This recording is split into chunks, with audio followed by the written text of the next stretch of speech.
નમસ્કાર વિદ્યાર્થી મિત્રો, આપણી યુટ્યુબ ચેનલની અંદર હું ધવલ ભીમજાણી આપ સૌને આવકારું છું. ઓનલાઈન એજ્યુકેશન જે લાઈવ ક્લાસ છે એની અંદર આજે આપણે જોવા જઈ રહ્યા છીએ છેલ્લા 5 વર્ષના બોર્ડની પરીક્ષામાં પૂછાયેલા અગત્યના MCQ અને ખાલી જગ્યાઓ.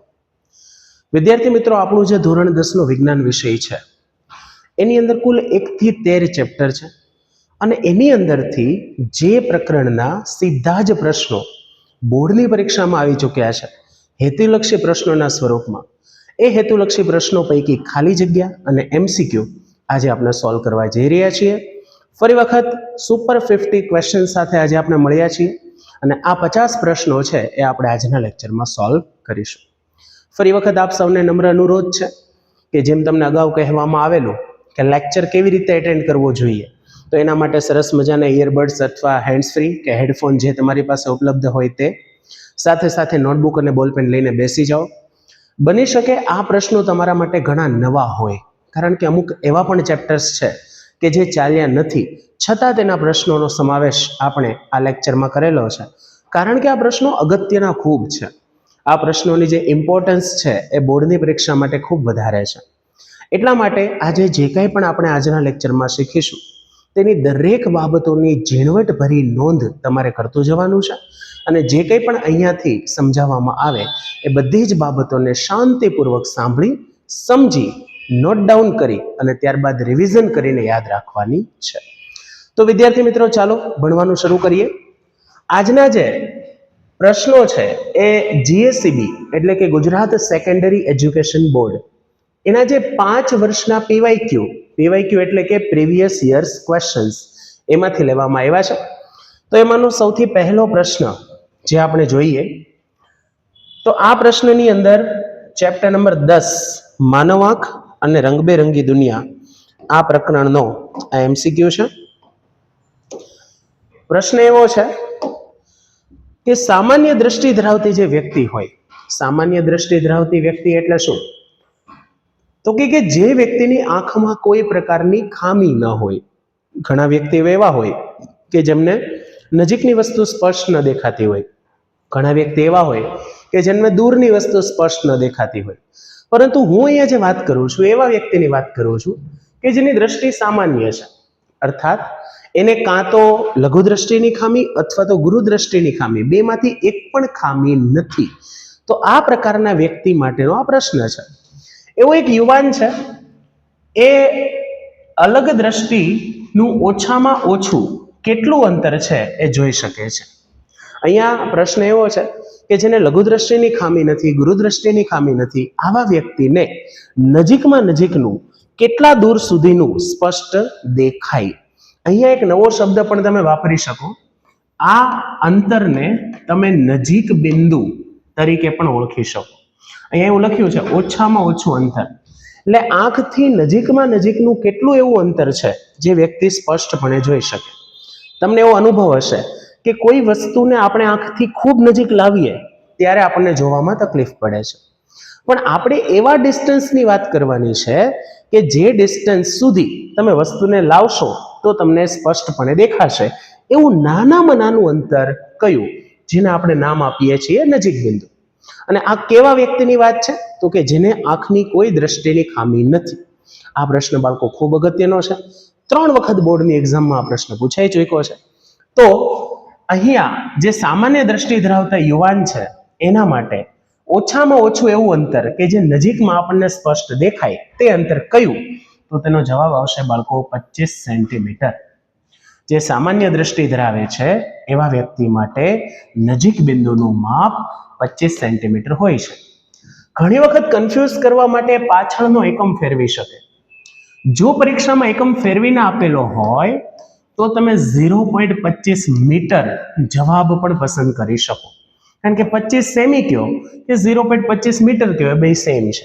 એટલા માટે આનો ખાસ આપણે જવાબ યાદ રાખીશું કે જે સામાન્ય દ્રષ્ટિ ધરાવતો વ્યક્તિ છે એમાં નજીક બિંદુનું માપ કેટલું અથવા ઓછામાં ઓછું કેટલું એવું અંતર છે જે તે સ્પષ્ટપણે જોઈ શકે, તો તેનો જવાબ શું આવશે બાળકો? 25 સેમી. ખાસ યાદ રાખજો. ત્યાર પછી પહેલા ચેપ્ટરનો પ્રશ્ન છે, આ ચેપ્ટર 1 નો પ્રશ્ન છે. આ હતો ચેપ્ટર નંબર 10 નો પ્રશ્ન. કે બટાકાની ચિપ્સ એટલે કે કાતરી એના પેકિંગમાં ઓક્સિડેશન થતું અટકાવવા માટે પ્લાસ્ટિક બેગમાં કયો નિષ્ક્રિય વાયુ ભરવામાં આવે છે? બાળકો, તમે ઘણી બધી વખત નાસ્તો કરવા માટે કે જ્યારે તમે સ્કૂલે આવો ત્યારે એઝ અ બ્રેકફાસ્ટ ઘણી વખત પેકેજ ફૂડ લાવતા હો છો, જેમ કે લેઝની વેફર છે, બાલાજીની વેફર છે, કુરકુરે છે, આવી ઘણી બધી ફૂડ પેકેજડ આઇટમ કે જે એક એવા પ્લાસ્ટિક બેગમાં મળે છે જેમાં ઘણી બધી હવા ભરેલી હોય છે. ઘણી વખત આપણે મનમાં પ્રશ્ન થાય કે આ લોકો જે સેલિંગ કરે છે, વેચે છે, એ તો હવા ભરી અને આપણી પાસેથી પૈસા વસૂલે છે, પણ એવું નથી. આ બધી વસ્તુઓ છે તળેલી છે, અને કોઈ પણ વસ્તુ તળાય તેલમાં, અને તેલવાળી વસ્તુ જો લાંબો સમય સુધી રાખી દેવામાં આવે તો તેમાં ખોરાપણું આવી શકે. ઘણી વખત આપણે ઘરમાં સાંભળ્યું હોય કોઈ તળેલી વસ્તુ છે કે પછી સિંગ છે, આપણે એવું કહીએ આ વસ્તુ ખોરી થઈ ગઈ છે. તો ખોરું થવું એટલે શું? તો કે સ્વાદની અંદર, રંગની અંદર અને ગંધની અંદર પરિવર્તન થવું, આને કહેવાય ખોરાપણું. ટૂંકમાં ખોરાક ખાવા લાયક રહેતો નથી. તો હવે વિચારો કે ફેક્ટરીની અંદર એ તળાયેલી બટાકાની વેફર બહુ લાંબા સમય પહેલા તૈયાર થઈ છે, અને એનું પેકેજિંગ થાય, એ ડિસ્ટ્રીબ્યુટર સુધી પહોંચે, એ જે છે એ માણસને વેચે, આપણને વેચે, ત્યાં સુધી એ ચિપ્સ ખરાબ ન થવી જોઈએ, ખોરી ન થવી જોઈએ. હવે ખોરી ન થાય એ માટે શું કરવામાં આવે છે? તો કે એનું ઓક્સિડેશન થતું અટકે, ખોરાપણું થતું અટકે, એ હેતુથી એ ચિપ્સ સાથે નાઇટ્રોજન વાયુ ભરવામાં આવે છે. આપણને જે લાગે છે ને કે કોઈ વાયુ અંદર ભરેલો છે, હવા ભરેલી છે, એ સ્પેસિફિક કયો વાયુ છે બાળકો? નાઇટ્રોજન વાયુ. અને નાઇટ્રોજન વાયુનું કામ શું? તો કે તે ઓક્સિડેશન થતું અટકાવે છે, અને ઓક્સિડેશન થતું અટકે એટલે ખોરાપણું જે સમસ્યા છે એ ઉદ્ભવતી નથી. એટલા માટે નિષ્ક્રિય વાયુ તરીકે શું ભરવામાં આવે છે? નાઇટ્રોજન ભરવામાં આવે છે. ત્યાર પછીનો પ્રશ્ન જોઈએ. તમે નાના ધોરણોથી ભણતા આવ્યા છો, પ્રકાશ સંશ્લેષણ. બેઝિકલી પ્રકાશ સંશ્લેષણ છે શું? તો કે સૂર્યપ્રકાશની હાજરીમાં ક્લોરોફિલની મદદથી કાર્બન ડાયોક્સાઇડ અને પાણીનો ઉપયોગ કરીને વનસ્પતિ જ્યારે પોતાનો ખોરાક જાતે તૈયાર કરે છે ત્યારે આ પ્રક્રિયાને આપણે પ્રકાશ સંશ્લેષણ તરીકે ઓળખીએ છીએ. હવે કયા સ્વરૂપે ખોરાક તૈયાર કરશે? તો કે કાર્બોદિતના સ્વરૂપમાં, સ્પેસિફિકલી ગ્લુકોઝના સ્વરૂપમાં પોતાનો ખોરાક જે છે એ તૈયાર કરતી હોય છે વનસ્પતિ. તો વનસ્પતિ અહીંયા જે પ્રકાશ સંશ્લેષણ કરે એનું એક સમીકરણ આપણને આપ્યું છે, અને બાળકો આ છે ચેપ્ટર નંબર 5 જૈવિક ક્રિયાઓ ચેપ્ટરનો સવાલ. હવે એ સમીકરણ તમારી પાસે છે, એમાં સૌથી પહેલા છે કાર્બન ડાયોક્સાઇડ વાયુ, ત્યાર પછી છે પાણી, સૂર્યપ્રકાશની હાજરીમાં ક્લોરોફિલની મદદથી. વનસ્પતિ શું કરે છે? તો કે પોતાનો ખોરાક જાતે તૈયાર કરે છે. કયા સ્વરૂપમાં જાતે તૈયાર કરે છે? તો કાર્બોદિતના સ્વરૂપમાં તૈયાર કરે છે. અને કાર્બોદિતમાં સ્પેસિફિક કોણ? તો કે ગ્લુકોઝ. હવે ગ્લુકોઝનું ફોર્મ્યુલા, ગ્લુકોઝનું અણુસૂત્ર શું? તો કે ગ્લુકોઝનું અણુસૂત્ર છે C6H12O6. તો અહીંયા આપણી જે ખાલી જગ્યા છે એમાં આવો જવાબ આવશે. અહીંયા કાર્બન ડાયોક્સાઇડ વનસ્પતિ લે છે અને ઓક્સિજન વાયુ છૂટો પાડે છે. 12 પાણીના અણુ એને લીધા, એમાંથી 6 પાણીના અણુ દૂર કરે છે. પણ વનસ્પતિનો જે ખોરાક છે એ કોણ છે? તો કે ગ્લુકોઝ છે. અને જે ખાલી જગ્યા છે એમાં આન્સર શું આવશે? C6H12O6, એટલે કે સાચો જવાબ થશે આપણો ઓપ્શન બી.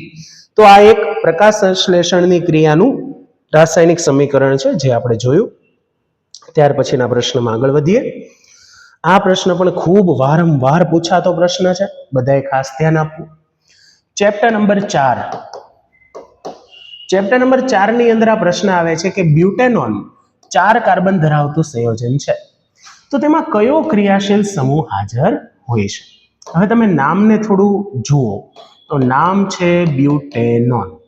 બ્યુટેનોનને તમે છૂટું પાડશો એટલે થશે બ્યુટેન પ્લસ ઓન. હવે અહીંયા બ્યુટનો મતલબ થાય છે 4 કાર્બન. અહીંયા તમને સ્પષ્ટ લખીને આપ્યું છે કેટલા કાર્બન છે? 4 કાર્બન. પણ પાછળ જે શબ્દ લાગ્યો છે ઓન, ઓન શબ્દ એટલા માટે લાગ્યો છે કારણ કે અહીંયા ક્રિયાશીલ સમૂહ તરીકે કીટોન હાજર છે. શું હાજર છે બાળકો? કીટોન. તો હવે તમારે 4 ઓપ્શન તમે જુઓ, એમાં તમને ક્યાંય કીટોન દેખાય છે? તો કે હા સાહેબ, આયર્યો કીટોન. તો તો બ્યુટેનોન ની અંદર શું સમાયેલું છે? તો કે કીટોન ક્રિયાશીલ સમૂહ સમાયેલો છે. એવી રીતે માનો કે તમને આવું આપ્યું હોત કે ભાઈ બ્યુટેનોઇક એસિડ, તો આની પાછળ આવ્યું બ્યુટેન પ્લસ ઓઇક એસિડ, એનો મતલબ કે કયો ક્રિયાશીલ સમૂહ છે? Carboxylic acid. સપોઝ જો તમને આપ્યું હોત બ્યુટેનાલ, અહીંયા બ્યુટેનાલ છે ની સંધિ છૂટી પાડશો તો તમને મળશે બ્યુટેન પ્લસ આલ, અને આલનો મતલબ થાય આલ્ડીહાઇડ. જો તમને એવું આપ્યું હોત બ્યુટેનોલ, માત્ર એક જ લીટાનો ફેર, બ્યુટેનોલ, તો પાછળ લાગ્યું છે ઓલ, ઓલ નો મતલબ શું થશે? આલ્કોહોલ. તમને બેઝિકલી હું એટલું કહેવા માંગુ છું કે કોઈ પણ સભ્ય કયા ક્રિયાશીલ સમૂહનું છે એ જાણવું હોય તો એની પાછળ જે પ્રત્યય લાગેલો છે એ જોઈને તમે ઓળખી શકો છો. જો કાર્બોક્સિલિક એસિડ હશે તો ઓઇક એસિડ લાગેલું હશે, જો આલ્ડીહાઇડ હશે તો પાછળ આલ લાગેલું હશે, જો કીટોન હશે તો પાછળ ઓન લાગેલું હશે, અને આલ્કોહોલ હશે તો પાછળ ઓલ લાગેલું હશે. તો અહીંયા તમે જોઈ શકો છો બ્યુટેનોન, એનો મતલબ કે પાછળ લાગ્યું છે ઓન, અને ઓન નો અર્થ શું થાય છે? કીટોન. આશા રાખું છું કે આ બધી વસ્તુઓ જે હું તમને કહી રહ્યો છું એ તમને સમજાતી હશે. નોટ ડાઉન કરતા જજો બાળકો, બહુ મહત્વનું છે આ બધું. ત્યાર પછી એકદમ સરળ સિમ્પલ પ્રશ્ન જે આવે છે ચેપ્ટર નંબર 7 માંથી. ચેપ્ટર નંબર 7 નું નામ છે સજીવો કેવી રીતે પ્રજનન કરે છે. એમાં સ્પેશિયલી મનુષ્યની વાત કરી છે, અને એમાં પણ માદા પ્રજનન તંત્ર એટલે કે સ્ત્રીના પ્રજનન તંત્રના આ ચાર ઓપ્શન જે આપ્યા છે, 4 ભાગો આપ્યા છે, એમાંનો કયો ભાગ સ્ત્રીના પ્રજનન તંત્રનો નથી? એનો મતલબ કે 3 ભાગ સ્ત્રીના પ્રજનન તંત્રના છે અને 1 ભાગ સ્ત્રીના પ્રજનન તંત્રમાં આવતો નથી. તો અંડાશય, તો આ તો સ્ત્રીના પ્રજનન તંત્રનો ભાગ છે. ગર્ભાશય એ પણ છે, અંડવાહિની એ પણ છે, એક શુક્રવાહિની છે એ સ્ત્રીના પ્રજનન તંત્રમાં આવશે નહીં. આ કોના પ્રજનન તંત્રમાં આવશે બાળકો? પુરુષના પ્રજનન તંત્રમાં. આ પુરુષ પ્રજનન તંત્રનો ભાગ છે, બરાબર. એટલે કયો ભાગ માદા પ્રજનન તંત્રનો નથી? તો ઓપ્શન ડી, શુક્રવાહિની માદા પ્રજનન તંત્રમાં આવે નહીં.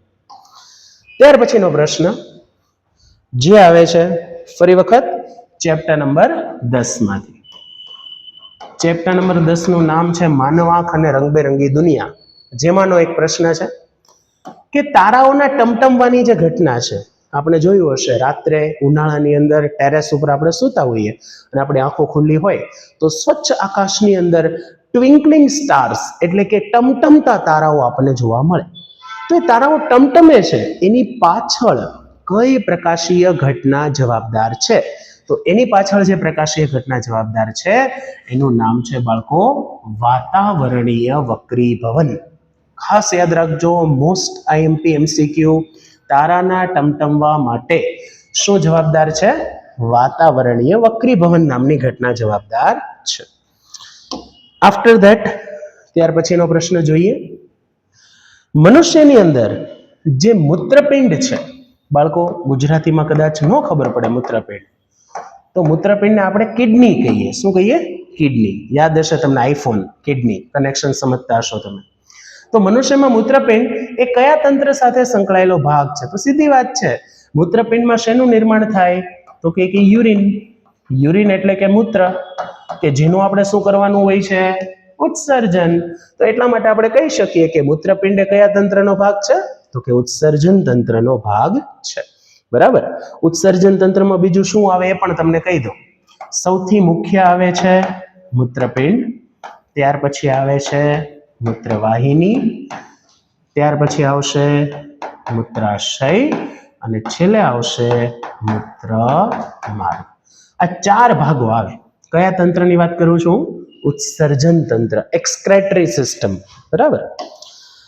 ત્યાર પછીનો પ્રશ્ન જુઓ, નીચેનામાંથી કયો કૃત્રિમ સૂચક છે? ઘણા વિદ્યાર્થીઓને બિલકુલ નહીં ખબર હોય. પહેલા તો આ સૂચક એટલે શું, કદાચ કોઈના નામમાં સરનેમમાં સાંભળ્યું હોય સૂચક, બાકી જનરલી સૂચક એટલે આપણને ખ્યાલ ન હોય. બાળકો, જ્યારે કોઈ એસિડ કે બેઝની પરખ કરવી હોય, ટેસ્ટ કરવું હોય કે એસિડ છે કે બેઝ છે, ત્યારે સૂચકનો ઉપયોગ કરવામાં આવે છે. કઈ રીતે કામ કરે છે સૂચક? તો તમે જોયા હશે કેમિસ્ટ્રી લેબોરેટરીની અંદર બે લિટમસ પેપર હોય છે, લાલ લિટમસ પેપર અને ભૂરું લિટમસ પેપર. તમને તમારા વિજ્ઞાન શિક્ષકે ક્યારેક તો શીખવાડેલું જ હશે કે ભૂરા લિટમસ પત્રને જે લાલ બનાવે એનું નામ એસિડ. એનો મતલબ તમારે યાદ રાખવાનું ભૂલા એ. શું યાદ રાખવાનું છે? ભૂલા એ. ભૂરાને લાલ બનાવે એસિડ. અને બીજું યાદ રાખવાનું છે લાલને ભૂરું બનાવે ઈ બેઝ. એટલે આપણે યાદ રાખવાનું લા ભૂ બે. પાછળ એક વધારાનો ન લગાડી દઉં છું તો તમને આરામથી યાદ રહી જશે. ભૂલા એ લાભુ બેન. એનો અર્થ કે ભાઈ ભૂરાને લાલ બનાવે એસિડ છે, લાલને ભૂરું બનાવે તે બેઝ છે. તો અહીંયા જે લિટમસનું જે દ્રાવણ છે એ શેના તરીકે વર્તે છે? સૂચક તરીકે વર્તે છે. માત્ર એક જ પ્રકારનું સૂચક નથી, ઘણા પ્રકારના સૂચકો છે. મેઇન બે ભાગ પડે છે, કુદરતી સૂચક અને કૃત્રિમ સૂચક. બહુ વધારે ડિટેલમાં નથી જવું, પણ અહીંયા સ્પષ્ટ એવું કીધું છે કે કૃત્રિમ સૂચક કયો છે. તો હું તમને બે નામ આપું છું જે કૃત્રિમ સૂચક છે, જે હંમેશા માટે તમારે યાદ રાખવાના છે. 10મા ધોરણમાં તો તમને ખાસ કામ આવશે. એક છે મિથાઇલ ઓરેન્જ. Methyl orange. બીજું છે ફિનોલ્ફથેલિન. ફિનોલ્ફથેલિન. બે સૂચકો છે, મિથાઇલ ઓરેન્જ અને ફિનોલ્ફથેલિન. તો આ બંને છે ને બાળકો એ કૃત્રિમ સૂચક છે. આનાથી પણ વધારે આગળ જઈને એક વાત કરું, અમુક એવા સૂચક આવે કે જેને ઘ્રાણેન્દ્રિય સૂચક કહેવાય. આ કુદરતી જ હોય, ઘ્રાણેન્દ્રિય સૂચક કુદરતી જ હોય. કદાચ તમને જો ગુજરાતીમાં થોડો ઘણો આઈડિયા આવતો હોય તો ઘ્રાણ શબ્દનો મતલબ થાય છે સૂંઘવું, સ્મેલ પારખવી. તો ઘ્રાણેન્દ્રિય સૂચકનો અર્થ શું થાય કે તમને જોઈને નહીં પણ સૂંઘીને ખ્યાલ આવી જાય કે આ પદાર્થ એસિડ છે કે બેઝ. તો એવા સૂચકને કહેવાય ઘ્રાણેન્દ્રિય સૂચક. હમણાં જ આગળ ઘ્રાણેન્દ્રિય સૂચકનો એક સવાલ આવશે, બરાબર? તો ઘ્રાણેન્દ્રિય સૂચક કયા કયા છે? તો ઘ્રાણેન્દ્રિય સૂચક 3 છે ટોટલ, જેમાં આવે છે એક છે ડુંગળી. ડુંગળીનો જે રસ નીકળે એ ડુંગળીનો રસ ઘ્રાણેન્દ્રિય સૂચક છે. ત્યાર પછી બીજું છે લવિંગનું તેલ. મમ્મીને તમે પૂછશો રસોડાની અંદર જે મસાલાઓ આવે, મરી મસાલા બધા, તજ ને લવિંગ ને એલચી ને, એમાં લવિંગ આવે, હિન્દીમાં એને લોંગ કહે, બરાબર? તો જે લવિંગનું તેલ જે હોય છે એનું ઓઇલ એ ઘ્રાણેન્દ્રિય સૂચક છે. અને ત્રીજું છે વેનીલા અર્ક. વેનીલા નામ તમે આઈસ્ક્રીમની ફ્લેવરમાં તો સાંભળ્યું જ હશે કે સાદામાં સાદું સિમ્પલમાં સિમ્પલ કોઈ આઈસ્ક્રીમ હોય તો વેનીલા, ફરાળીમાં ખવાય.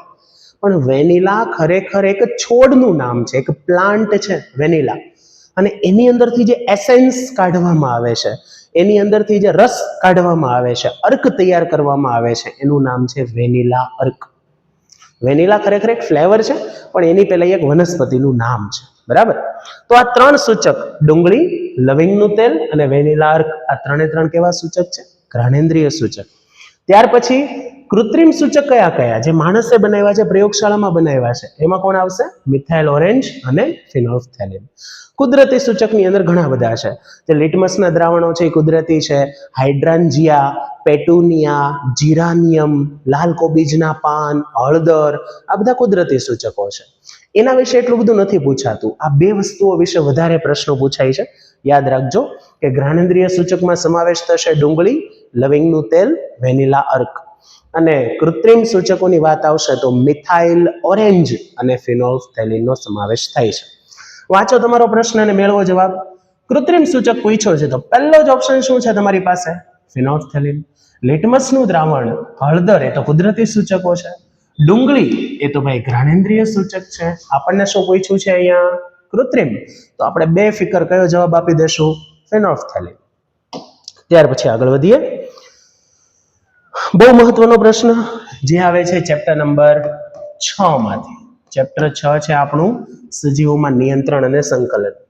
ભલે બાળકો તમે કદાચ આ બધા ચેપ્ટર્સ અત્યારે ભણ્યા નથી, પણ બહુ મહત્વના પ્રશ્નો છે જેની ઉપરથી એક વખત પસાર થવું ખૂબ જરૂરી છે અને આપણી પાસે સમય છે તો ભલે આપણે ચેપ્ટર પૂરેપૂરા નથી ભણેલા પણ હું તમને જરૂરી વિગતો એક્સપ્લેન કરી દઈશ જેથી આ તમામ પ્રશ્નો છે તમને સમજાઈ જશે અને આ દરેક પ્રશ્ન અને તેના જવાબ ખાસ મગજમાં રાખવા જરૂરી છે કારણ કે સૌથી આઈએમપી શું હોય તો કે જે બોર્ડમાં વારંવાર પૂછાતું હોય એ અને અત્યારે આપણે જે સોલ્વ કરી રહ્યા છીએ એ બધા બોર્ડમાં પૂછાયેલા જ પ્રશ્નો છે એટલા માટે આના ઉપર પૂરું ફોકસ આપણે કરવાનું છે બે ચેતાકોષોની વચ્ચે આવેલ ખાલી ભાગને શું કહે છે જેવો તમે ચેતાકોષ શબ્દ સાંભળશો તરત જ તમને મગજમાં આવશે કે સાહેબ આપણે 9મા ધોરણમાં 6થું ચેપ્ટર પેશીઓ એમાં પ્રાણી પેશી 4 પ્રકારની આવતી હતી અધિચ્છદીય પેશી સંયોજક પેશી સ્નાયુ પેશી અને ચોથી ચેતાપેશી તો આ ચેતાપેશી છે એનો જ કોષ એટલે ચેતાકોષ અને અહીંયા હું શું વાત કરું છું કે મારી પાસે બે ચેતાકોષ છે અને આ બંને ચેતાકોષોને જે જોડે છે બંને ચેતાકોષોનું જે મીડિયેશન કરે છે મધ્યસ્થી કરે છે એવો નાનો એવો ખાલી ભાગ કયા નામે ઓળખાય છે પહેલો ચેતાકોષ અને બીજો ચેતાકોષ બંને જે જોડાયેલા છે એની વચ્ચે એક સૂક્ષ્મ અવકાશ છે નાનો એવો ખાલી ભાગ છે એ કયા નામે ઓળખાય છે બહુ આઈએમપી પ્રશ્ન છે અને એનો જવાબ છે બાળકો ચેતોપાગમ શું જવાબ આવશે એનો ચેતોપાગમ તો બે ચેતાકોષો વચ્ચેની જે ખાલી જગ્યા છે એને આપણે શું કહીએ છીએ ચેતોપાગમના નામે ઓળખીએ છીએ ત્યાર પછીનો પ્રશ્ન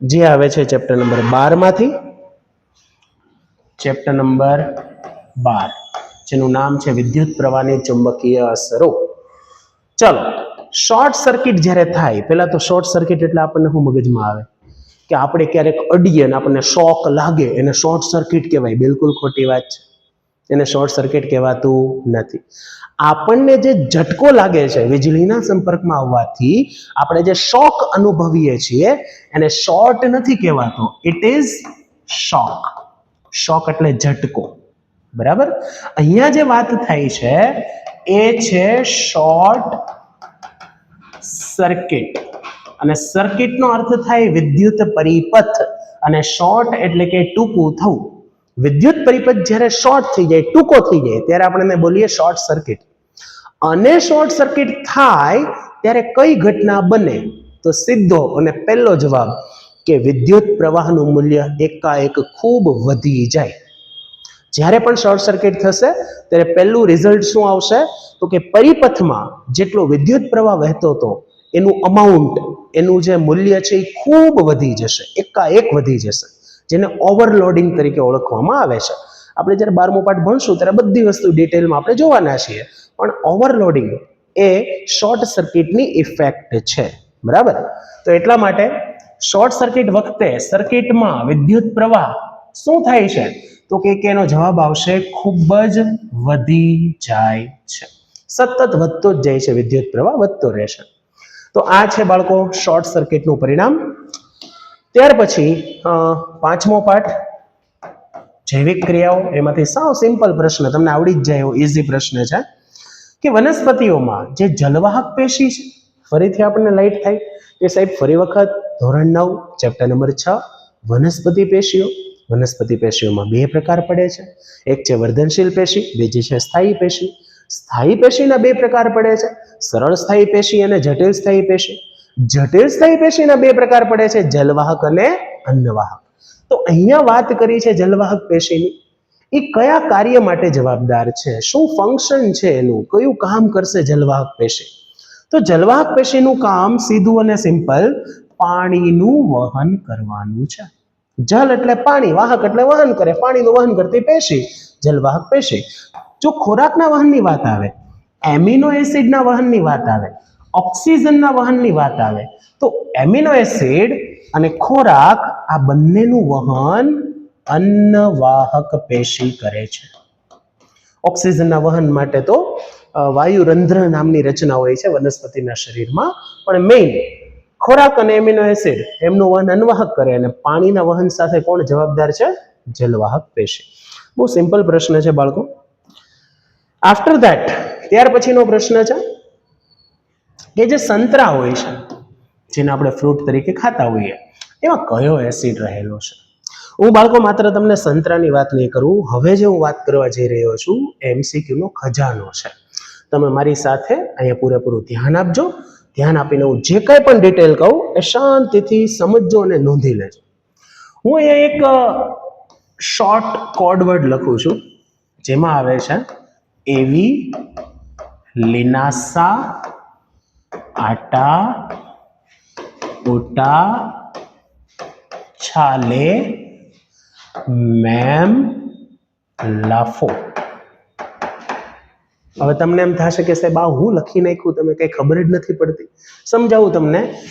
એનો મતલબ થાય છે બાળકો એસિટિક એસિડ, અને ઘણી વખત આ જ એસિડને બીજા નામે ઓળખાય છે ઇથેનોઇક એસિડ.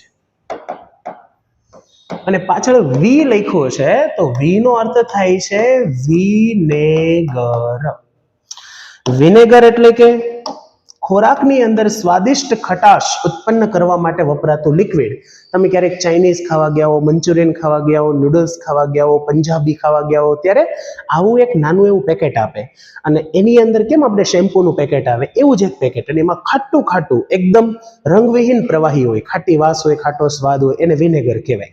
અને આ જે વિનેગર છે એની અંદર કયો એસિડ આવેલો છે? એસિટિક એસિડ અથવા ઇથેનોઇક એસિડ આવેલો છે. તો આપણું શોર્ટ ફોર્મ છે એવી. ત્યાર પછી આવે છે લિનાસા. હવે લિનાસા એટલે શું?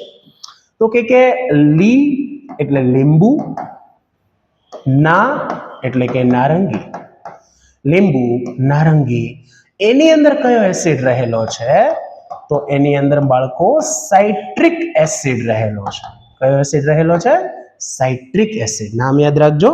લીંબુ અને નારંગી ની અંદર કયો એસિડ રહેલો હોય છે? સાઇટ્રિક એસિડ રહેલો હોય છે. ત્યાર પછી છે આટા. આટાનો મતલબ તો કે આ એટલે આંબલી, અને ટાનો મતલબ થાય ટાર્ટરિક એસિડ. આંબલીની અંદર જે એસિડ રહેલું છે એસિડનું નામ શું છે? Tartaric acid. એટલા માટે આપણે શું અહીંયા શબ્દ લીધો છે? આંબલીનો આ અને ટા એટલે ટાર્ટરિક એસિડ. પછી આવે છે આટા, પછી આવે છે ઓટા. હવે ઓટાનો મતલબ શું થાય? તો કે ઓ એટલે કે ઓક્ઝેલિક એસિડ. Oxalic acid. અને પાછળ લાગ્યું છે ટા. ટા એટલે ટામેટા. આપણે જે ટમેટા ખાઈએ ને એ ટમેટા પણ થોડા ખાટા લાગશે, તો ટમેટાની અંદર કયો એસિડ આવેલો છે? ઓક્ઝેલિક એસિડ આવેલો છે. ત્યાર પછી આવે છે બાળકો છાશ અને દહીંમાં રહેલો લેક્ટિક એસિડ. છા એટલે કે છાશ, અને છાશ શેમાંથી બને? દહીંમાંથી બને. અને એમાં કયો એસિડ આવેલો છે? તો કે લેક્ટિક એસિડ. છાશ અને દહીંમાં કયો એસિડ આવેલો છે? Lactic acid. બરાબર, યાદ રાખવાનું છે આ બધું તમારે. બધી જ એક એક માર્કની અગત્યની વિગતો છે. ત્યાર પછી આવે છે મેમ. હવે મેમ એટલે આપણને શું યાદ આવે? તો કે આપણા જે મેડમ હોય, મેડમ. મે એટલે મેલિટીન, અને મ એટલે મધમાખી. જ્યારે મધમાખી નામનું જે નાનું એવું જંતુ છે એ આપણને ડંખ મારે અને આપણને તીવ્ર બળતરા થાય, ત્યારે એને આપણા શરીરમાં શું દાખલ કર્યું હોય? મેલિટીન નામનું એસિડિક વિષ. વિષ એટલે ઝેર. બરાબર, તો મેલિટીન નામનું એસિડિક ઝેર જે મધમાખી છે એ ડંખ મારતી વખતે આપણા શરીરમાં દાખલ કરે છે.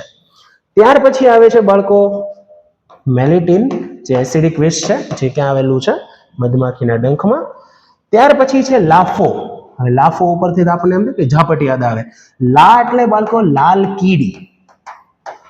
લાલ કીડી જે હોય છે એ જ્યારે ડંખ મારે છે ત્યારે આપણા શરીરમાં કયો એસિડ દાખલ કરે છે?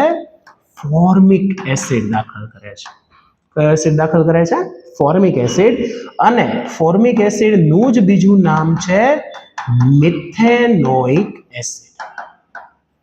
ફોર્મિક એસિડ નું જ બીજું નામ છે મિથેનોઇક એસિડ. તો છેલ્લે છે લાફો. લા એટલે લાલ કીડી, અને એને ડંખમાં શું આવેલું હોય છે? ફોર્મિક એસિડ આવેલું હોય છે. હજુ એક વનસ્પતિ છે, જે વનસ્પતિનું નામ છે કવચ. શું નામ છે? કવચ. ખાસ કરીને જંગલમાં જોવા મળતી વનસ્પતિ છે, છોડ છે. અને કવચના ડંખમાં પણ આપણે જેમ વાત કરી એમ મિથેનોઇક એસિડ આવેલો છે. અને મિથેનોઇક એસિડનું જ બીજું નામ જે તમે જાણો છો એ છે ફોર્મિક એસિડ.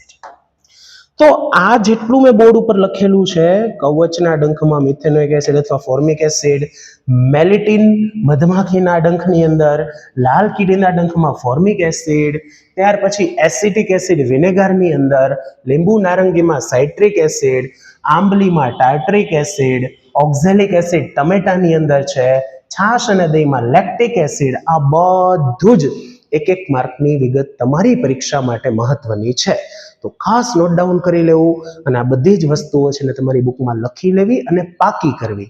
પાકું કરવું જરાય અઘરું નથી. તમે ખાલી વાંચો એવી લીનાસા આટા ઓટા છાલે મેમ લાફો અને કવચના ડંખમાં મિથેનોઇક એસિડ કે ફોર્મિક એસિડ. આટલું સિમ્પલ છે. વારંવાર 2-3 વાર બોલશો ત્યાં તમને યાદ રહી જશે. ઓકે, તો હવે આપણે જે પ્રશ્ન ઉપર પહોંચ્યા હતા એ પ્રશ્ન ઉપર જ જઈ અને આપણે એનું સોલ્યુશન કરવાની ટ્રાય કરીએ. હવે તમે જોઈ શકો છો કે સંતરામાં નીચે પૈકી કયો એસિડ છે? કોની વાત થઈ છે? સંતરાની. તો સંતરા છે કોની આજુબાજુનું ફ્રૂટ છે? તો કે લીંબુ, નારંગી કે હોય પછી સંતરા. તો એમાં કયો એસિડ હોય? તો કે લીનાસા. સા બોલે તો સાઇટ્રિક એસિડ. તમારો ઓપ્શન તમને મળી ગયો. લીંબુ, નારંગી અથવા સંતરા, એમાં કયો એસિડ છે? Citric acid. હવે લેક્ટિક એસિડ શેમાં હશે? તો કે છાશ અથવા તો દહીંમાં હશે. મિથેનોઇક એસિડ શેમાં હશે? તો કે લાલ કીડીના ડંખમાં હોઈ શકે અથવા તો જે કવચ નામની વનસ્પતિ છે, છોડ છે, એના ડંખમાં પણ હોઈ શકે. ઓક્ઝેલિક એસિડ શેમાં હોય? તો કે ટામેટાની અંદર હોઈ શકે ભાઈ. બરાબર. તો હવે તમને આ ટાઈપનો એક પણ પ્રશ્ન સોલ્વ કરવામાં વાંધો નહીં આવે કારણ કે આપણે આખી વાર્તા એકારે કરી લીધી છે. ત્યાર પછીનો પ્રશ્ન જોઈએ. ફરી વખત ચેપ્ટર નંબર 10 નો પ્રશ્ન છે. ચેપ્ટર નંબર 10 માનવ આંખ અને રંગબેરંગી દુનિયા. તમે સાંભળ્યું હશે કે વડીલો મોટી ઉંમરે એમની આંખમાં મોતિયો આવે. તો આ જેટલું પણ લખ્યું છે ને એ મોતિયાની વ્યાખ્યા છે, મોતિયાની ડેફિનેશન. મોતિયો એટલે શું? તો કે જ્યારે મોટી ઉંમરના વ્યક્તિ છે એની આંખનો જે લેન્સ છે, જે સ્ફટિકમય લેન્સ, આંખની અંદર જે લેન્સ આવે એ લેન્સ દૂધિયો બને. દૂધિયો એટલે કે ધૂંધળો બને અને એના ઉપર વાદળ છાયું પડ જામી જાય. તમને ખબર હશે પારદર્શક, અપારદર્શક, એ બેની વચ્ચે આવે પારભાષક. એનો મતલબ કે સ્પષ્ટ પૂરેપૂરું ન દેખાય અને એવું પણ નહીં કે સાવ ન દેખાય. દેખાતું પણ હોય પણ ધૂંધળું દેખાતું હોય. આવી પરિસ્થિતિ જ્યારે આવે ત્યારે આવી પરિસ્થિતિને મોટી ઉંમરની વ્યક્તિમાં કયા નામે ઓળખાય છે? મોતિયો તરીકે ઓળખવામાં આવે છે. તો મોતિયો શું છે? તો કે એવી પરિસ્થિતિ છે કે જેમાં આંખના લેન્સ ઉપર આવેલું વાદળછાયું પડ છે એ જામી જાય છે અને એના કારણે દ્રષ્ટિ જે છે એ સ્પષ્ટ રહેતી નથી, ધૂંધળું દેખાવા લાગે છે. આ પરિસ્થિતિને મોતિયો કહેવાય. અને મોતિયાનું એક જ નિવારણ છે સર્જરી. સર્જરી એટલે ઓપરેશન. ઓપરેશન કરી અને મોતિયાને દૂર કરી શકાય છે. બરાબર. ત્યાર પછીનો પ્રશ્ન, મનુષ્યમાં જે ફેફસા આવેલા છે, ફેફસા એટલે કે લંગ્સ, બરાબર, આપણી જે છાતી છે અહીંયા 2 ફેફસા આવેલા છે, એ બંને ફેફસા કયા તંત્રનો ભાગ છે? બંને ફેફસા મનુષ્યના એ કયા તંત્ર સાથે સંકળાયેલા છે? તો ફેફસામાં આપણે શું કરીએ? તો કે નાકથી જે હવા ભરીએ એ શ્વાસ સ્વરૂપે ફેફસામાં જાય તો શ્વસન. આનાથી સહેલું શું હોય બીજું? તો શ્વસન તંત્રનો ભાગ છે કોણ? ફેફસા. બરાબર. ત્યાર પછીનો પ્રશ્ન, કયો ઘ્રાણેન્દ્રિય સૂચક છે? જાણીતું લાગે છે આપણને? કઈ હમણાં જ હજી વાત થઈ. 3 ઘ્રાણેન્દ્રિય સૂચક હતા. કયા કયા? તો કે એક હતું વેનીલા અર્ક, બીજું હતું ડુંગળી અને ત્રીજું હતું લવિંગનું તેલ. તો ઘ્રાણેન્દ્રિય સૂચકના એ 3 જવાબોમાંથી એ કયો જવાબ છે? ઓપ્શન સી વેનીલા અર્ક. વેનીલા હોય અથવા વેનીલા અર્ક હોય, બે સાચું છે. મિથાઇલ ઓરેન્જ અને ફિનોલ્ફથેલિન કેવા છે? તો કે એ તો કૃત્રિમ સૂચકો છે. અને હળદર તો કે તો કુદરતી સૂચક છે. સૂંઘવાથી ખબર પડે, સ્મેલથી ખબર પડે એસિડ છે કે બેઝ, એવો સૂચક કયો છે? તો કે વેનીલા અર્ક છે. ત્યાર પછી જોઈએ નેક્સ્ટ ક્વેશ્ચન. નીચે કેટલાક તત્વોની ઇલેક્ટ્રોન રચના તમને આપવામાં આવી છે. અધાતુ તત્વની ઇલેક્ટ્રોન રચનાને ઓળખો. ધ્યાનથી જોજો કયા તત્વની ઇલેક્ટ્રોન રચનાને ઓળખવાની છે, અધાતુ. હવે અધાતુ કહેવાય કોને, તો હું તમને અહીંયા એક સિમ્પલ બાબત સમજાવું છું. જે તત્વની બાહ્યતમ કક્ષામાં એટલે કે છેલ્લી કક્ષામાં 1, 2 કે 3 ઇલેક્ટ્રોન હોય એને ધાતુ કહેવાય. જેની બાહ્યતમ કક્ષામાં 5, 6 કે 7 ઇલેક્ટ્રોન હોય એને અધાતુ કહેવાય. છેલ્લી કક્ષામાં જોતા જાઓ, 2 આને તો ધાતુ કહેવાશે, 1 આની ધાતુ કહેવાશે, 3 આની ધાતુ કહેવાશે. 1, 2 કે 3 હોય તો ધાતુ. અને છેલ્લી કક્ષામાં 5, 6 કે 7 માંથી કોઈ પણ એક સંખ્યા દેખાય તો એ શું હોય, અધાતુ. તો અહીંયા છેલ્લી કક્ષામાં કેટલા છે, 7. તો આ છે તત્વ નંબર 17 જેનું નામ છે ક્લોરીન. અને ક્લોરીન છે એ કેવું તત્વ છે ભાઈ, અધાતુ તત્વ છે. યાદ રાખજો, કોઈ પણ તત્વ ધાતુ છે કે અધાતુ, એ જ્યારે ઇલેક્ટ્રોન રચના ઉપરથી નક્કી કરવાનું થાય તો સમજવાનું કે ધાતુ હોય એની બાહ્યતમ કક્ષામાં 1, 2 કે 3 ઇલેક્ટ્રોન હોય અને અધાતુની બાહ્યતમ કક્ષામાં 5, 6 કે 7 ઇલેક્ટ્રોન જોવા મળે છે. ત્યાર પછી આવે છે ચેપ્ટર નંબર 1, પહેલા પાઠનો પ્રશ્ન. આની પહેલા જે પ્રશ્ન હતો એ હતો ચેપ્ટર નંબર 3 નો, અને એની પહેલા જે પ્રશ્ન હતો એ હતો ચેપ્ટર નંબર 2. બરાબર, ચેપ્ટર એટલે હું કહેતો જાઉં છું કે જ્યારે આપણે ચેપ્ટર ભણીએ ત્યારે તમને ખ્યાલ આવે કે આ પ્રશ્ન ઓલરેડી આપણે ભણી ગયા છે. લેડ નાઇટ્રેટ, લેડ નાઇટ્રેટ એટલે PbNO3 ટ્વાઇસ, એને શું કરવાનું છે, ગરમ કરવાનું છે. હવે એને ગરમ કરશું ત્યારે કયા રંગનો ધુમાડો ઉત્પન્ન થાય છે, તો સૌથી પહેલા તો નિપજ સ્વરૂપે આપણને PbO plus NO2 plus O2 oxygen આટલું છૂટું પડે છે. હવે આની અંદર જે લેડ નાઇટ્રેટ છે ને તમે ગરમ કરો તો એક વાયુ ઉત્પન્ન થશે, અને એ વાયુ કયા રંગનો ધુમાડો ઉત્પન્ન કરે છે, તો ઉત્પન્ન તો 2 વાયુ થાય છે. નાઇટ્રોજન ડાયોક્સાઇડ એ વાયુ છે, ઓક્સિજન એ વાયુ છે. ઓક્સિજનને પોતાનો કલર છે જ નહીં તો કોના કલરની વાત થાય છે, નાઇટ્રોજન ડાયોક્સાઇડ NO2. અને યાદ રાખજો બાળકો, NO2 એક કથ્થાઈ રંગનો ધુમાડો ઉત્પન્ન કરે છે, એટલે કે બ્રાઉન કલરનો જે ફ્યુમ છે, ધુમાડો છે એ ઉત્પન્ન કરશે. કોણ, લેડ નાઇટ્રેટે જ્યારે ગરમ કરશું ત્યારે એની આ 3 નિપજ મળશે, જેમાંની એક નિપજ છે નાઇટ્રોજન ડાયોક્સાઇડ, અને કયા રંગનો ધુમાડો ઉત્પન્ન કરે છે, કથ્થાઈ રંગનો ધુમાડો ઉત્પન્ન કરે છે. ત્યાર પછી 18મો પ્રશ્ન. 18મો પ્રશ્ન છે, માનવ આંખ પોતાના આ ભાગ પર પ્રતિબિંબ રચે છે. માણસની આંખની રચના ચેપ્ટર નંબર 10 માં આપણે ભણશું ત્યારે હું તમને કહીશ કે માનવ આંખની અંદર એક એવો સ્પેસિફિક ભાગ છે કે આપણે બહારની કોઈ પણ વસ્તુનું જે પ્રતિબિંબ જોઈએ એ પ્રતિબિંબ એક સ્પેશિયલ પડદા ઉપર રચાય, અને એ પડદાનું નામ છે નેત્રપટલ. શું નામ છે એનું, નેત્રપટલ.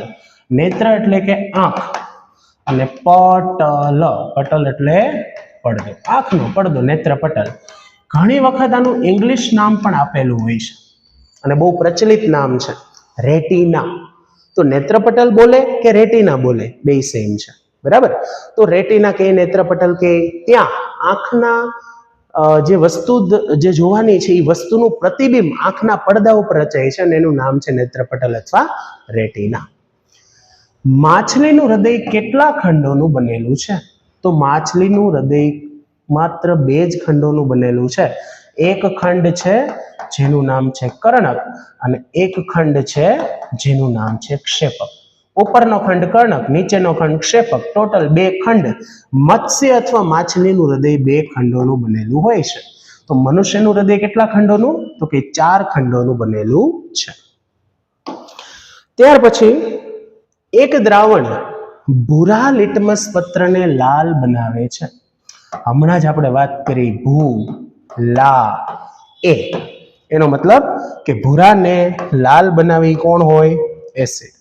તો તેની પીએચ લગભગ કેટલી હશે, બાળકો કોઈ પણ એસિડ હોય ને એની પીએચ હંમેશા 0 થી 7 ની વચ્ચે જ હોય, અને કોઈ પણ બેઝ હોય એની પીએચ હંમેશા 7 થી 14 ની વચ્ચે જ હોય. તો એસિડ કે જેની પીએચ છે 0 થી 7 વચ્ચે, બેઝ કે જેની પીએચ છે 7 થી 14 ની વચ્ચે.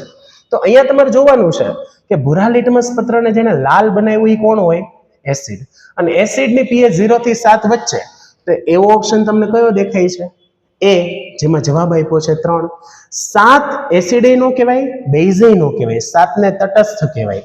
10 એ પણ 7 થી ઉપર છે, 14 એ તો 7 થી ખૂબ ઉપર છે, તો એ બંને દ્રાવણો કેવા હશે? બેઝ. આપણે તો કેવું જોતું છે? એસિડ. અને એસિડ વાળી પીએચ કઈ છે? 3 છે. ત્યારબાદ આવે છે ખાલી જગ્યા પૂરો. અને ખાલી જગ્યામાં પહેલી ખાલી જગ્યા છે 1 કિલોવોટ અવર બરાબર કેટલા જૂલ? આ પ્રશ્ન છે બાળકો ચેપ્ટર નંબર 11 માંથી, વિદ્યુત જે ચેપ્ટરનું નામ છે. આ પ્રશ્ન છે બે રીતે પૂછી શકાય. એક તો એવું પૂછે 1 કિલોવોટ અવર બરાબર કેટલા જૂલ, અથવા એવું પૂછે 1 યુનિટ બરાબર કેટલા જૂલ. તો બંનેમાં જવાબ સેમ આવશે. 1 કિલોવોટ અવર કયો કે યુનિટ કયો. આપણે જે ઘરમાં વીજળી વાપરતા હોઈએ એ યુનિટમાં ગણતરી થાય કે ભાઈ આટલા યુનિટ વપરાણા તો આટલું બિલ આવ્યું, બરાબર. તો અહીંયા જે આન્સર આવવાનો છે તમારો એ છે 3.6 ગુણ્યા 10⁶ જૂલ. જે કોનો જવાબ છે? તો કે 1 યુનિટ એટલે કેટલા જૂલ, અથવા 1 કિલોવોટ અવર એટલે કેટલા જૂલ. આ એનો આન્સર છે. બહુ અગત્યનો પ્રશ્ન છે, બોર્ડમાં પૂછાયેલા જ છે બધા પ્રશ્નો, તો અગત્યના તો હોવાના. એમાં સૌથી અગત્યનો પ્રશ્ન છે કે 1 કિલોવોટ અવર બરાબર કેટલા જૂલ. તો આન્સર આવશે 3.6 ગુણ્યા 10⁶ જૂલ. ત્યાર પછીનો પ્રશ્ન આવે છે બાળકો, બાલ્યાવસ્થામાં ખાલી જગ્યા અંતઃસ્ત્રાવની ઉણપ સર્જાય તો વામનતાનું કારણ બને છે. Chapter number 6. જ્યાં અંતઃસ્ત્રાવની વાત આવે ત્યાં છઠ્ઠું ચેપ્ટર સમજવાનું. અહીં એક ખામીની વાત કરી છે, વામનતા. પહેલા તો વામનતા કોને કહેવાય? ઘણા લોકોને તમે જોયા હશે જેમની હાઈટ નોર્મલ કરતા ખૂબ નીચી હોય. નોર્મલ વ્યક્તિની હાઈટ 5 થી 6 ફૂટ આસપાસ હોય, જ્યારે પુખ્ત બને 18-20 વર્ષની ઉંમર થાય પછીની વાત કરું છું. પણ છતાં ઘણા આ ઉંમર વટાવી ગયા પછી પણ 4 ફૂટ 4.5 ફૂટ જેવડી હાઈટ કે એનાથી પણ નીચી હાઈટ જોવા મળે. આ પ્રોબ્લેમને વામનતા કહે છે, બરાબર. તો વામનતા પાછળ કયા અંતઃસ્ત્રાવની ઉણપ જવાબદાર છે? કયો અંતઃસ્ત્રાવ ઓછા પ્રમાણમાં સ્ત્રાવ પામશે તો વામનતાનો પ્રોબ્લેમ આવશે? તો એ અંતઃસ્ત્રાવનું નામ છે GH. GH નો મતલબ થાય ગ્રોથ હોર્મોન.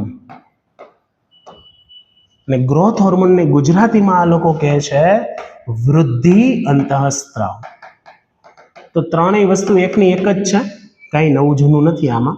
GH એ સાચું પડે, ગ્રોથ હોર્મોન એ સાચું પડે, અને પાઠ્યપુસ્તક પ્રમાણે વૃદ્ધિ અંતઃસ્ત્રાવ પણ સાચું પડશે. ત્યાર પછીનો પ્રશ્ન આવે છે કે જે ક્ષારણની ઘટના બને છે, લોખંડને જે કાટ લાગે એને આપણે ક્ષારણ કહીએ. તાંબાના વાસણો છે લીલા રંગનો એની ઉપર પડ ચડે એને ક્ષારણ કહેવાય. ત્યાર પછી ચાંદી કાળું પડી જાય છે તો એ પણ ક્ષારણ છે. અહીં જ પ્રશ્ન પૂછ્યો છે કે ક્ષારણની પ્રક્રિયાને લીધે ચાંદી પર કયા રંગનું સ્તર જોવા મળે છે? તો શું જવાબ આવશે? કાળા રંગનું સ્તર જોવા મળે છે. પછીનો પ્રશ્ન ચેપ્ટર નંબર 9 પ્રકાશની અંદર જે છેલ્લો ટોપિક આવે છે લેન્સનો પાવર, એમાંથી આ પ્રશ્ન છે. લેન્સના પાવરનો SI એકમ શું છે? તો યાદ રાખજો, લેન્સના પાવરનો SI એકમ ડાયોપ્ટર છે. શું છે? ડાયોપ્ટર. લેન્સના પાવરનો SI એકમ ડાયોપ્ટર છે, બરાબર. ડાયોપ્ટરને દર્શાવવા માટે કેપિટલ D સંજ્ઞા લેવામાં આવે છે. લેન્સના પાવરનો SI એકમ ડાયોપ્ટર છે. ત્યાર પછી આવે છે ચેપ્ટર નંબર 7 સજીવો કેવી રીતે પ્રજનન કરે છે એનો પ્રશ્ન છે. પ્લાઝ્મોડિયમ જે એક કોષી સજીવ છે એ એક સાથે અનેક સંતતિ કે બાળકોષોમાં વિભાજિત થાય છે. સામાન્ય રીતના મનુષ્ય જેમ પ્રજનન કરે છે એમ દરેક પ્રાણી પ્રજનન નથી કરતા. અમીબા છે, પેરામિશિયમ છે, પ્લાઝ્મોડિયમ છે, લેશમાનિયા છે, આવા જે સૂક્ષ્મ જીવો છે, એક કોષી સજીવો છે, એમની પ્રજનન કરવાની પદ્ધતિ અલગ અલગ છે. તો અહીંયા આપણને વાત કરી છે પ્લાઝ્મોડિયમ વિશે. તો પ્લાઝ્મોડિયમ જે છે એ કેવી રીતે પ્રજનન કરશે? તો પ્લાઝ્મોડિયમની જે પ્રજનન પદ્ધતિ છે એનું નામ છે બહુભાજન. કારણ કેમ આવું નામ પડ્યું? તો કે એક સાથે અનેક સંતતિ ઉત્પન્ન કરે છે, મલ્ટીપલ. એક કા ડબલ નહીં, એક કા ટ્રિપલ નહીં, એક કા મલ્ટીપલ, બરાબર. આવી રીતે જે પ્રજનન કરે છે એનું નામ શું છે? બહુભાજન. તો પ્લાઝ્મોડિયમ. હવે જે પ્લાઝ્મોડિયમ છે બીજી પણ એક જગ્યાએ આવી ગયું છે, ક્યાંક તમને યાદ હોય તો. મેલેરિયા નામનો રોગ થાય કોના કારણે થાય? મચ્છરના કારણે. પણ મચ્છર છે ને રોગ માટે જવાબદાર નથી. મચ્છર માત્ર એક વાહકનું કામ કરે છે, અને એ વાહક જે છે એ કોને લઈને વહન પામે છે? તો પ્લાઝ્મોડિયમ નામના પ્રજીવને લઈને વહન પામે છે. બરાબર. તો મેલેરિયા થવા પાછળ જવાબદાર પ્રજીવ પ્લાઝ્મોડિયમ, અને એને ફેલાવનાર મચ્છર એટલે એનોફિલિસ માદા મચ્છર. બરાબર. અને આ પ્લાઝ્મોડિયમ કઈ પદ્ધતિથી પ્રજનન કરશે? તો કે બહુભાજન. ત્યાર પછીનો પ્રશ્ન, કોઈ કક્ષાની અંદર રહેલા ઇલેક્ટ્રોનની મહત્તમ સંખ્યા કયા સૂત્ર પર આધાર રાખે છે? ચેપ્ટર વેપ્ટર જવા દો, ધોરણ 9માનું ચોથું ચેપ્ટર પરમાણુનું બંધારણ યાદ કરો. બોહર અને બરી એમણે કીધું હતું કે કોઈ પણ કક્ષામાં વધુમાં વધુ કેટલા ઇલેક્ટ્રોન સમાઈ શકે એ શોધવાનું સૂત્ર છે 2n². 2n નો સ્ક્વેર આ સૂત્ર છે. આનો ઉપયોગ કરીને તમે જાણી શકો કે કોઈ કક્ષામાં કેટલા ઇલેક્ટ્રોન સમાઈ શકે. જેમ કે હું એમ કહું કે ત્રીજી કક્ષામાં કેટલા ઇલેક્ટ્રોન સમાઈ શકે મેક્સિમમ, એ જાણો તો સૂત્ર મૂકવાનું 2n². n ની જગ્યાએ કેટલામી કક્ષા છે? તો કે ત્રીજી કક્ષા. તો એ 3 કરવાના, એનો સ્ક્વેર કરી દેવાનો. 3 નો સ્ક્વેર કેટલો થશે? તો કે 9. અને આગળ ગુણાકારમાં કેટલા છે? 2. તો 9 દુ કેટલા થાય? 18.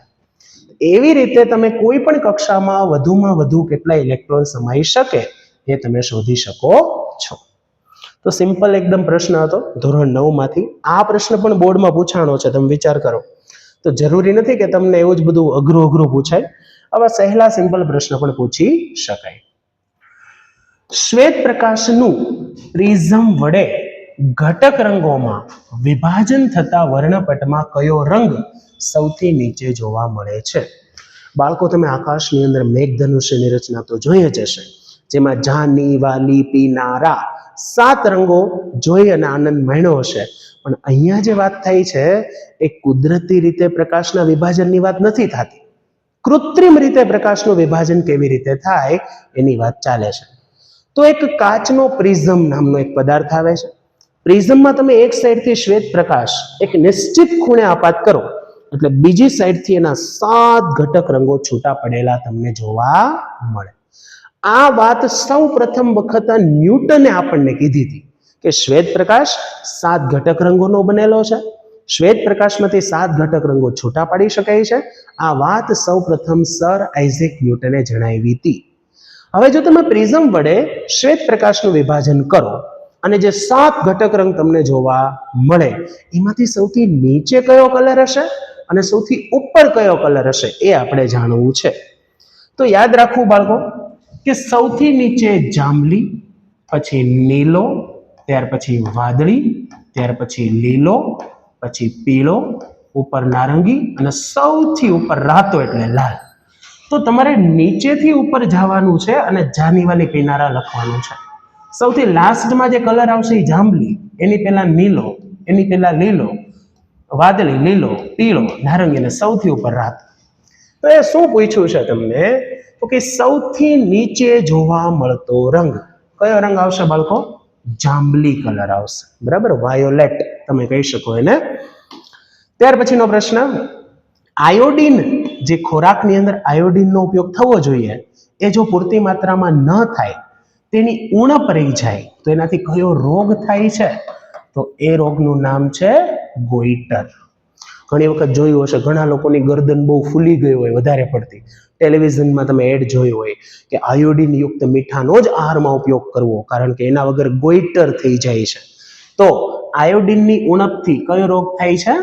ગોઈટર નામનો રોગ થતો હોય છે. ત્યાર પછી કોપર અને ઝિંક ની મિશ્ર ધાતુ કઈ છે? અહીંયા આ ચેપ્ટર 6 નો પ્રશ્ન હતો, આ ચેપ્ટર 3 નો પ્રશ્ન છે. મિશ્ર ધાતુ આવે છે અહીંયા.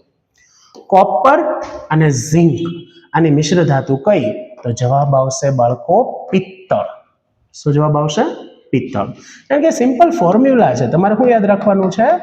ઝીકોપી. શું યાદ રાખવાનું છે? ઝીકોપી. ઝી એટલે ઝિંક, કો એટલે કોપર, પી એટલે પિત્તળ. પિત્તળને ઇંગ્લિશમાં કહેવાય છે બ્રાસ. શું કહેવાય છે? બ્રાસ. બ્રાસ એટલે કે પિત્તળ. તો ક્યારેક બ્રાસ લખ્યું હોય તો એ મૂંઝાઈ નહીં જવાનું, પાછું કન્ફ્યુઝ ન થતા. બ્રોન્ઝ નથી, બ્રોન્ઝ પાછું અલગ. હું વાત કોની કરું છું? બ્રાસ. ઓકે, તો ઝિંક અને કોપરની મિશ્ર ધાતુ કઈ છે? તો કે પિત્તળ. Okay, next question.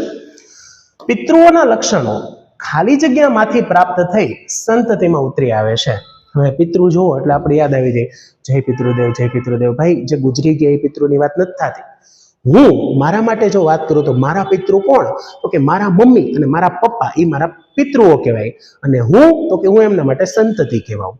બાયોલોજીમાં આવી લેંગ્વેજ આવશે કે જે દેવ થઈ ગયા છે, જે દાદા દાદી કે નાના નાની કે કોઈ ફેમિલીમાં કોઈ ઓફ થઈ ગયું છે, એને આપણે પિતૃ કહેવાના નથી. એ આપણે ધાર્મિક પરંપરા મુજબ પિતૃઓ છે, એમાં આપણે ના નથી પાડતા. પણ બાયોલોજીમાં પિતૃનો મતલબ શું થાય?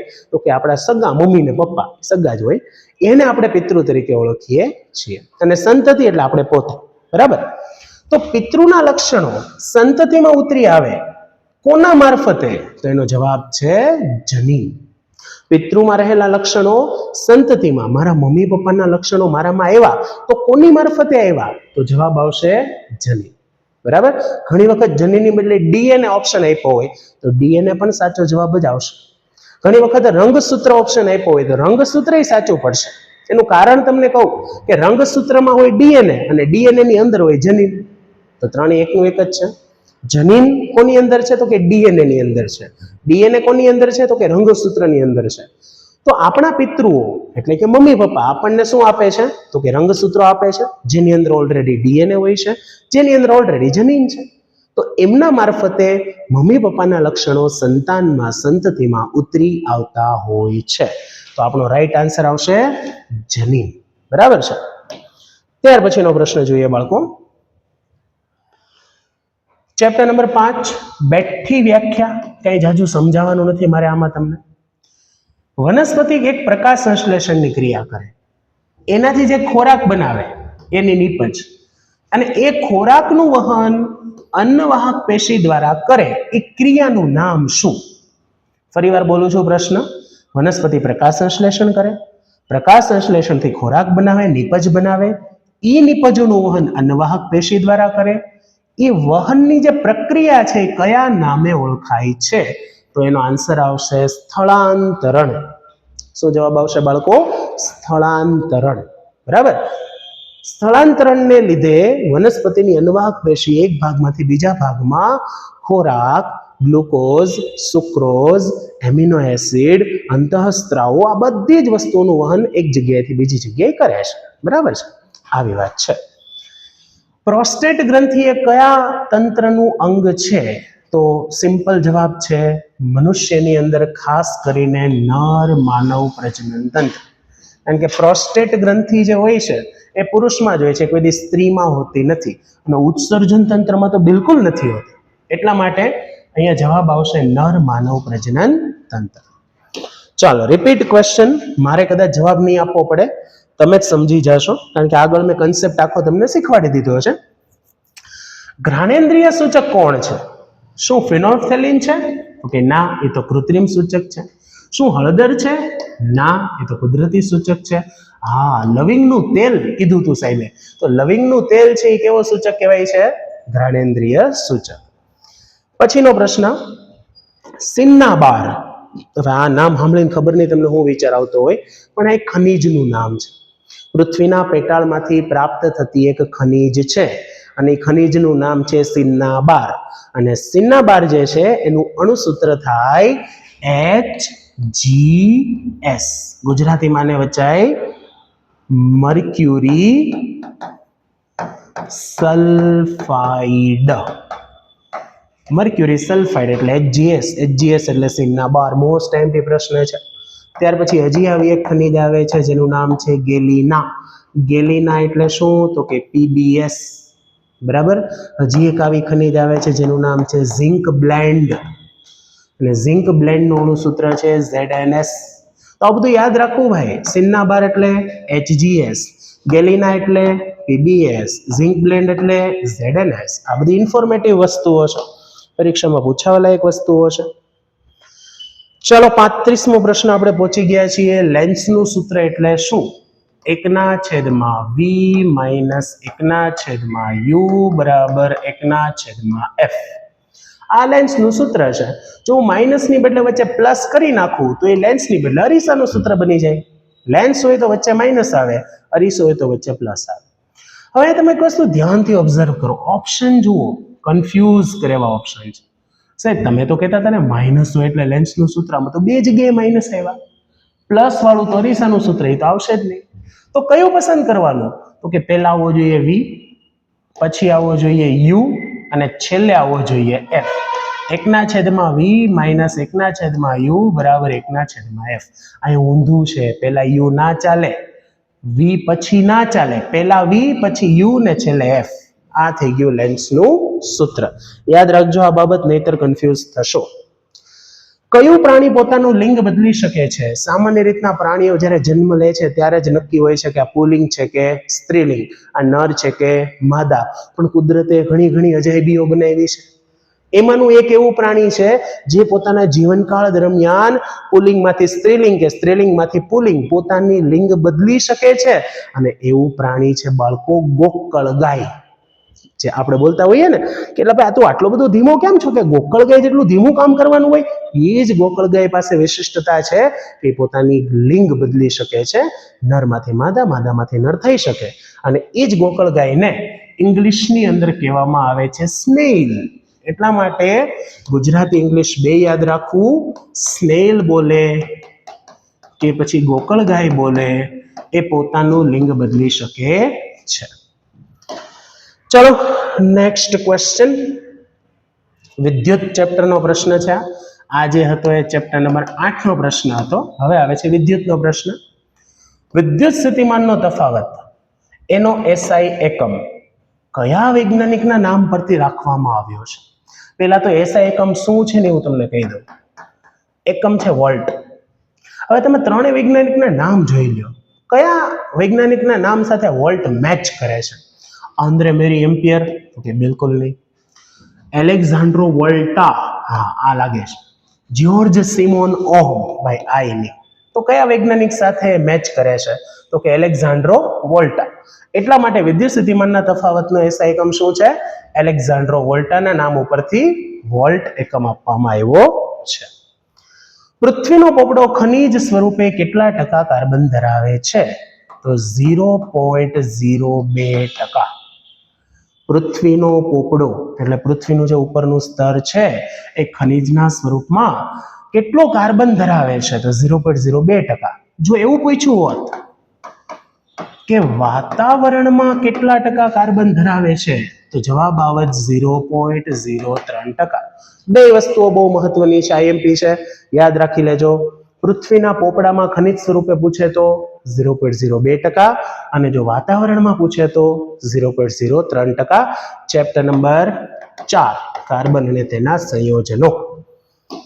પછીનો પ્રશ્ન, કઈ અધાતુ પ્રવાહી સ્વરૂપે છે? તો જવાબ આવશે તમારો બ્રોમિન. બ્રોમિન શું છે? તો કે અધાતુ છે. અને વિશેષતા શું? તો કે પ્રવાહી છે. પ્રવાહી ધાતુ પણ આવે. પ્રવાહી ધાતુ કઈ છે? તો કે પારો. પારો એટલે કોણ? મર્ક્યુરી. જે થર્મોમીટરમાં બ્લડ પ્રેશર માપવા માટે, તાપમાન માપવા માટે એ બધી જગ્યાએ જે વપરાય ને, એવી રીતના પારાનો યુઝ થાય. સ્ફિગ્મોમેનોમીટર એમાં બ્લડ પ્રેશર માપવાનું, થર્મોમીટરમાં તાપમાન માપવાનું, એમાં જે પ્રવાહી ધાતુ છે એ પારો છે. પણ એ ધાતુ છે. તમને શું પૂછ્યું છે? અધાતુ. કોણ આવશે? બ્રોમિન. બરાબર. ત્યાર પછી મનુષ્યના લાળ રસમાં કયો ઉત્સેચક આવેલો હોય છે? આપણું જે મોં છે એમાં જે લાળનો સ્ત્રાવ થાય એમાં એક ઉત્સેચક રહેલો છે, અને એ ઉત્સેચકનું નામ છે એમાઇલેઝ. અને આ એમાઇલેઝ કોનું પાચન કરે છે? સ્ટાર્ચનું પાચન કરે છે. સ્ટાર્ચનું પાચન કરીને શેમાં ફેરવે છે? તો કે માલ્ટોઝ નામની શર્કરામાં ફેરવે છે. બરાબર. તો મનુષ્યના લાળ રસમાં શું આવેલું હોય છે? એમાઇલેઝ. ને એમાઇલેઝ કોનું પાચન કરે છે? સ્ટાર્ચ. સ્ટાર્ચનું પાચન કરીને શેમાં ફેરવે છે? માલ્ટોઝ. આટલું યાદ રાખવું જરૂરી છે. ત્યાર પછીનો પ્રશ્ન, ક્વેશ્ચન નંબર 41. કાર્બનની સંયોજકતા કેટલી? તો બેફિકર જવાબ આપી દેવાનો 4. કેમ? ઓકે, કાર્બન કેટલામું તત્વ છે? તો કે Z બરાબર 6. એની ઇલેક્ટ્રોન રચના શું છે? તો કે 2 4. છેલ્લી કક્ષામાં કેટલા ઇલેક્ટ્રોન? 4. એટલા માટે કાર્બનની સંયોજકતા પણ કેટલી આવશે? 4. કાર્બનની સંયોજકતા માટે આવું લખાય છે કે કાર્બન ચતુઃ સંયોજકતા ધરાવે છે. આનો મતલબ શું થયો? ચતુઃ એટલે 4. કાર્બન 4 સંયોજકતા ધરાવે છે, એટલે 6 પણ નહીં આવે, 2 પણ નહીં આવે, કેટલા આવશે? 4 આવશે. બરાબર. કઈ ધાતુ ઓરડાના તાપમાને પ્રવાહી સ્વરૂપે હોય છે? કઈ ધાતુ ઓરડાના તાપમાને પ્રવાહી સ્વરૂપે છે? કોની વાત કરી? ધાતુ. કેવી છે? પ્રવાહી. હમણાં જ વાત કરી ગયા આપણે. પ્રવાહી ધાતુ કોણ છે? પારો. પારો એટલે કોણ? મર્ક્યુરી. જે તાપમાન માપવા માટે થર્મોમીટરમાં, સ્ફિગ્મોમેનોમીટરની અંદર બ્લડ પ્રેશર માપવા માટે વાપરીએ છીએ, એ જ પારો એ ધાતુ છે, પ્રવાહી સ્વરૂપે રહેલી છે. ક્યારે? ઓરડાના તાપમાને. ઓરડાનું તાપમાન એટલે room temperature, approx 25-27 degree Celsius. આ તાપમાને પ્રવાહી સ્વરૂપે જોવા મળે છે. Next question. ખાલી જગ્યાના પર્ણમાં વાનસ્પતિક પ્રજનન થાય છે. ચેપ્ટર નંબર 7 અને જવાબ આવશે પર્ણફૂટી. પાનફૂટી પણ કહે છે ઘણા લોકો. પર્ણફૂટી બોલો કે પાનફૂટી બોલો, બે સરખું. શું કરે પાનફૂટી? તો કે પાનફૂટીનું જે પર્ણ હોય ને, એની ઉપર નાની નાની કલિકા આવેલી હોય. એ કલિકા નીચે ખરીને પડી જાય એટલે જમીનમાંથી નવો આખો પાનફૂટીનો છોડ ઉત્પન્ન થાય, અથવા ક્યારેક ક્યારેક એની કિનારીમાંથી જ નવો છોડ ઉત્પન્ન થઈ જતો હોય છે. તો પર્ણ દ્વારા જે વાનસ્પતિક પ્રજનન કરે છે એનું નામ છે પર્ણફૂટી અથવા પાનફૂટી. ખાલી જગ્યાની દિવાલ જાડી અને સ્થિતિસ્થાપક હોય છે. હવે આમાં બે જવાબ આવી શકે. જો તમને વાત કરી હોય કે ધમની અને શીરા, તો સાચો જવાબ આવે ધમની. જો તમને ઓપ્શન આપ્યા હોય કર્ણક ક્ષેપક, તો જવાબ આવશે ક્ષેપક. ઘણી વખત ઓપ્શનની અંદર પાછળ બહુ કન્ફ્યુઝન હોય. જો ધમનીની શીરાની વાત કરી હોય તો જવાબ આવશે ધમની. ધમની શું છે? તો કે આપણા શરીરમાં રુધિરનું વહન કરતી નલિકા છે, જેમાં ખૂબ હાઈ પ્રેશરથી બ્લડ ગતિ કરતું હોય, તો એને ધમની કહેવાય. અને ધમનીની દિવાલ જાડી અને સ્થિતિસ્થાપક હોય છે, જ્યારે શીરાની દિવાલ પાતળી અને ઓછી સ્થિતિસ્થાપક હોય છે. પછી આપણા હૃદયના 4 ખંડ છે. ઉપરના 2 ખંડ કર્ણક, નીચેના 2 ખંડ ક્ષેપક. હવે જે ક્ષેપકો છે એની દિવાલ એકદમ જાડી અને સ્થિતિસ્થાપક હોય છે, એટલે મેં કીધું કે ક્ષેપક પણ જવાબ આવી શકે. હવે તમારો ઓપ્શન જોવાના ખાલી જગ્યામાં. તો અહીંયા કીધું છે કેશિકાઓ, એ તો હાવ ન આવે. શીરા, એ પણ નહીં આવે. ધમની તમને ઓપ્શન આપ્યો છે, તો ધમનીની દિવાલ કેવી હોય છે? જાડી અને સ્થિતિસ્થાપક. જો ક્ષેપક ઓપ્શન હોત તો એ પણ સાચો જવાબ આવત. બે ઓપ્શન ન હોય, ધમની ક્ષેપક બે ન હોય, એટલે એમાં મૂંઝાવાની જરૂર નથી. ચાલો, ત્યાર પછીનો પ્રશ્ન. માનવ જાતિના જન્યુમાં રંગસૂત્રોની સંખ્યા કેટલી? હવે આ શબ્દ આવ્યો જન્યુ. જન્યુ એટલે કોણ? તો કે જન્યુ એટલે શુક્રકોષ અને અંડકોષ, અને કહેવાય જન્યુ. શુક્રકોષમાં અને અંડકોષમાં રંગસૂત્રોની સંખ્યા કેટલી? તો કે બેમાં 23 હોય. મતલબ કે શુક્રકોષમાં 23 હોય, અંડકોષમાં 23 હોય. અહીંયા જન્યુ પૂછ્યું છે એટલે શુક્રકોષ અથવા અંડકોષ બેમાં 23 જ આવશે. બરાબર. તો જન્યુમાં રંગસૂત્રોની સંખ્યા કેટલી છે? તો કે 23. ઘણી વખત માણસો ઉતાવળમાં 46 ટીક કરીને આવતા રહે છે. ખોટું પડે, કારણ કે શું શબ્દ વાપર્યો છે? જન્યુ. ખાસ ધ્યાન રાખજો. સાવ સહેલો પ્રશ્ન. કારની હેડલાઇટમાં કયો અરીસો વપરાય છે? અંતર્ગોળ અરીસો. આપણી જે કારની હેડલાઇટ છે, કાર છે, બસ છે, ટ્રક છે, મોટરસાયકલ છે, એની જે હેડલાઇટ છે એમાં કયો અરીસો હોય? તો કે પાછળની સાઈડ અંતર્ગોળ અરીસો વાપરવામાં આવે છે. 47મો પ્રશ્ન.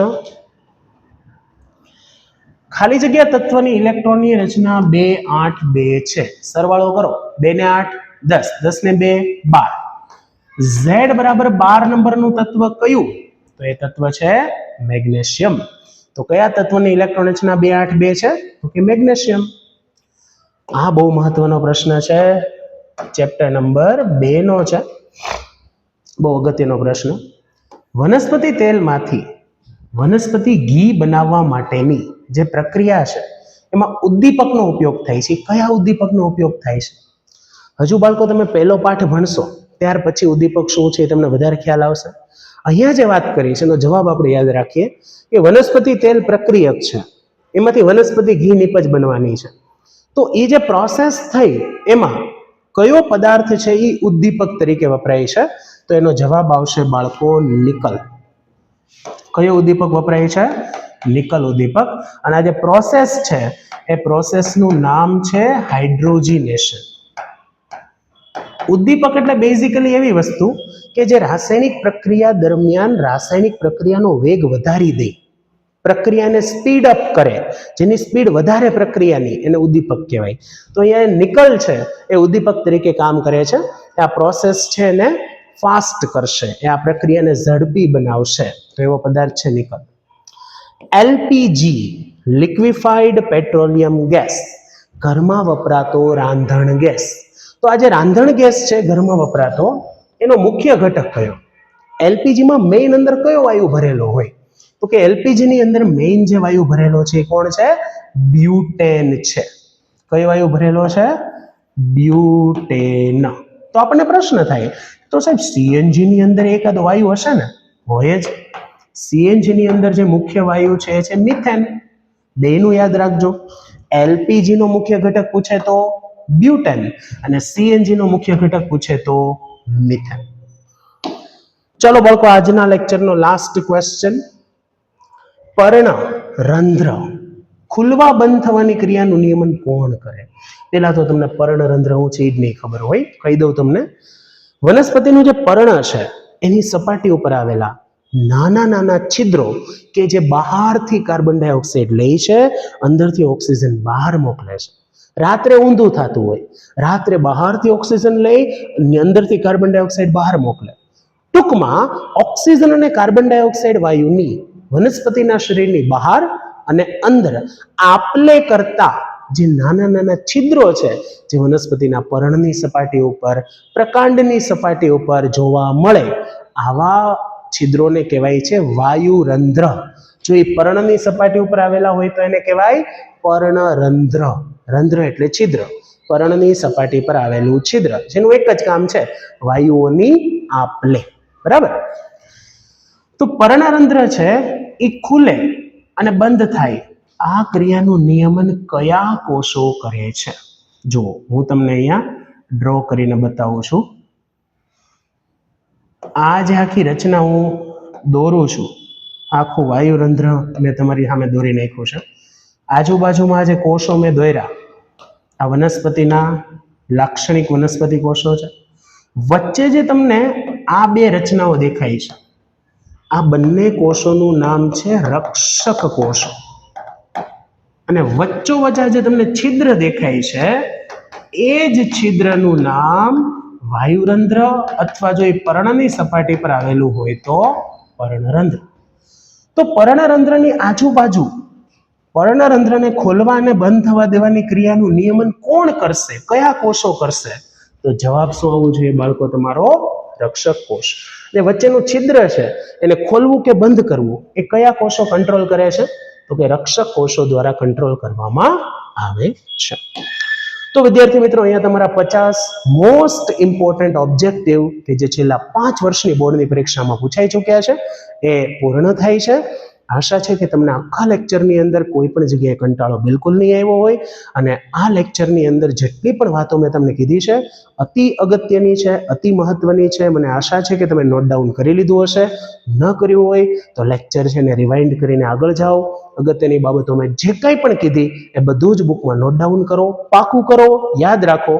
આમાંથી ઘણા પ્રશ્નો બેઠે બેઠા તમારી માર્ચ 2027ની બોર્ડની પરીક્ષામાં પૂછાશે.